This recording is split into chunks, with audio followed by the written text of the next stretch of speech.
अस्सलामुअलैकुम। Welcome to news world. आपने दुनिया में कई दिलखराश कहानियाँ सुनी होंगी जिसे सुनने के बाद यकीनन आपके रोंगटे खड़े हुए होंगे। आज हम आपको इसी किस्म की एक कहानी बताने वाले हैं। ये कहानी है गुजरांवाला के रिहायशी माखू पहलवान की।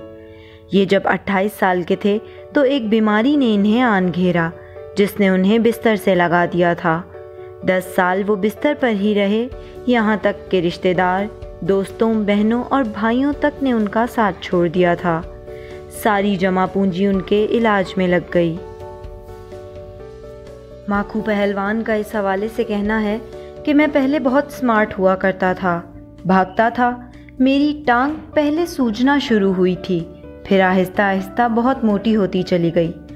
टांग तकरीबन 4 मन की हो गई थी। मैंने इस पर बहुत पैसा लगाया लेकिन फिर भी आराम नहीं आया। मुझे एक चारपाई पर फेंक दिया था। मेरे तमाम रिश्तेदार मुझे छोड़ गए थे। माखू पहलवान का इस हवाले से मज़ीद कहना था कि मेरे हालात बहुत ख़राब हो चुके थे। मैं बहुत गरीब था। मेरी एक बहन थी जो मेरे साथ रहती थी, वही मुझे खाना देती थी। माखू पहलवान ने कहा कि मैं नेशनल लेवल पर कबड्डी भी खेलता था। उनका कहना था कि हम बहुत से अस्पतालों में मेरे मर्ज़ की वजह से फिरे, लेकिन सब ने ही जवाब दे दिया था।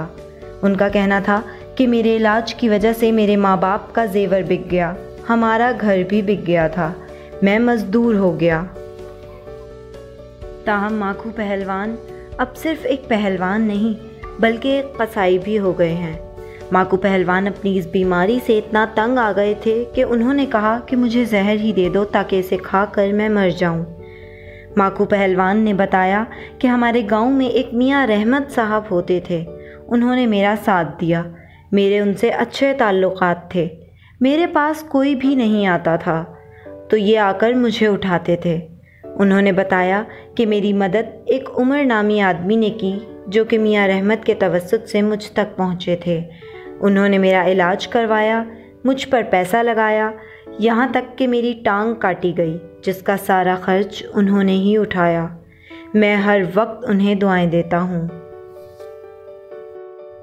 माखू पहलवान ने बताया कि मैं जिस वक्त खाना खाता हूँ या रात को सोने के लिए लेटता हूँ, हर सांस पर मेरे लिए उम्र के लिए दुआ निकलती है कि उस वक्त उन्होंने मेरा साथ दिया जब कोई मेरा अपना मेरे पास नहीं था।